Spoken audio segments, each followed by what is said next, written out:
everyone, Chris here, and welcome to my channel. Today I'm going to talk to you about the books I read between March 23rd and March 29th.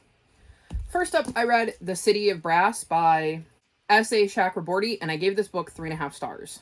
In this book, we follow Nari, who is a con artist and a thief. She's never believed in magic until one day she summons a djinn, and is forced to accept that magic is real.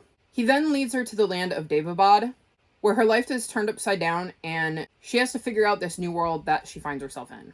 So I listened to this book on audiobook, and I think at some point I'm going to have to reread it because I think I would like it more if I had been physically reading it, because I think there were times where during the audiobook I tuned out a little bit, and I don't know if that's just because I wasn't into the book or if I just had other stuff on my mind and was having trouble focusing.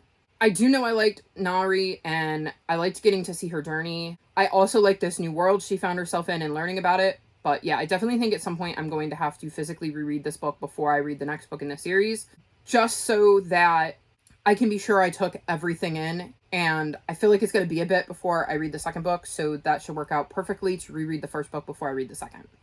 Next up, I read Thunderhead by Neil Shusterman, and I gave this book 3 stars. This is the second book in the arc of the Scythe trilogy. In this series, we find ourselves in a world where we cannot die. We have cured anything that could possibly kill us, so they created a job where people become scythes, and those are the only people that can actually kill somebody and end somebody's life. And in the first book, we're following Citra and Rowan, and they are both training to become scythes. This book continues where the first book left off.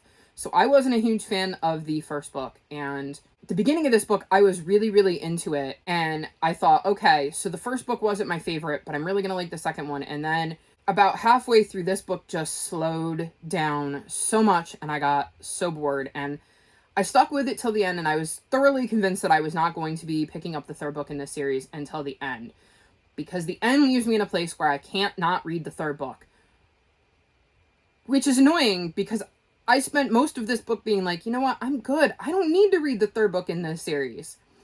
This series just is not hooking me the way it's hooked others, because I know that there are people who adore this series, and it just didn't do it for me. But like I said, there were some things I really liked about this book, and then other things that I really didn't. And like I said, I really liked the ending, and it left me in a place where I have no choice but to pick up book 3. So at some point, I will finish off this trilogy. Next up, I read The Four Winds by Kristen Hanna, and I gave this book 4 stars. This book is set during the Great Depression, and we follow Elsa, who lives in the Midwest, and during the Great Depression, there was a massive drought, so the Midwest turned into a giant dust bowl. Elsa must make some tough decisions, including what to do for her and her family. Do they stay where she has lived her entire life and hope that they can find a way to turn this dusty land into something that can sustain them? Or does she take a chance and head to California and hope that she can find a new life for her and her family? So I enjoyed this book and getting to learn about the toll the Great Depression took on different places in the country, as the Great Depression isn't something I've spent a lot of time reading about.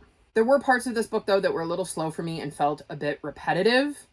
And it was like, why are we having the same conversations over and over again? Can we keep going? I will say, like every other Kristen Hanna book I've ever read, this one also made me cry. Kristen Hanna does a great job of making you feel connected to the characters and feel what they're feeling with them. And so I really love that about this book. All in all, I thought this was quite the interesting read, and I'm really glad I read it. So the next 2 books I'm going to group together because they are part of the same series. The first is Ghost in the Polka Dot Bikini, and I gave this one 4 stars. And the second is Gem of a Ghost, and I also gave this book 4 stars. They're both by Sue Ann Jaffrin, and they're the second and third books in the Granny Apples mystery series. In this series, we follow Emma, who learns in the first book that she can see and hear ghosts, and one of those ghosts happens to be her several times great-grandmother, Granny Apples.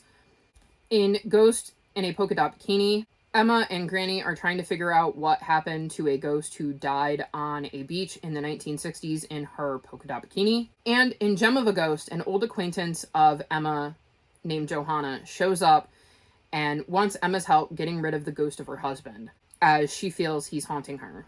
Emma isn't sure what to do, but when she finds out that Johanna's daughter called off her engagement and then attempted suicide, she and Granny decide to investigate in case Joanna is right and the ghost of her husband somehow had some involvement in this. I really enjoy these books and this series. I like the banter between Granny and Emma, and I like seeing the progression through the books of how Emma comes to terms with the fact that she can see and hear ghosts and how she handles that intrusion into her life. This is just a really nice, fun, cozy mystery series, and I'm still really, really enjoying it. The last 3 books I read are also part of a series, so I'm going to group them together. And they are the first 3 books in the Cat Cafe mystery series. The first of which is Cat About Town, which I listened to on audiobook, and I gave this book 4.25 stars. The second is Porter, She Wrote, and I gave this book 4 stars. And the third is The Telltale Heart, and I also gave this book 4 stars. So in the first book, we follow Maddie, who has returned to the island where she grew up for her grandmother's funeral. Once there, she finds out her grandfather is having some issues, and when one of the people her grandfather is having issues with turns up dead, she decides that she has to help him clear his name. I don't really want to say anything about what goes on in books 2 or 3 because I think it spoils some of the events in book 1. I just think these are a really cute mystery series, and I love Maddie's relationship with her grandfather and getting to see her try to fit back into life with her family.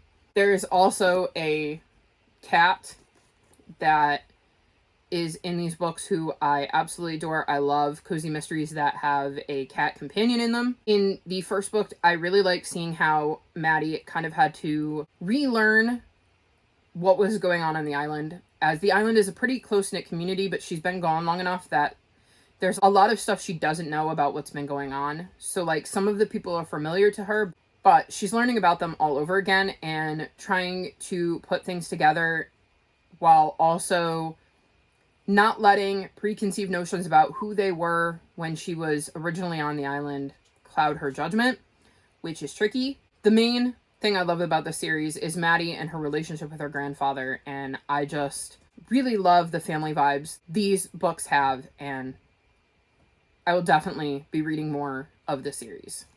So these are some of the books I've read recently. Have you read any of these books? Feel free to talk to me about them in the comments below.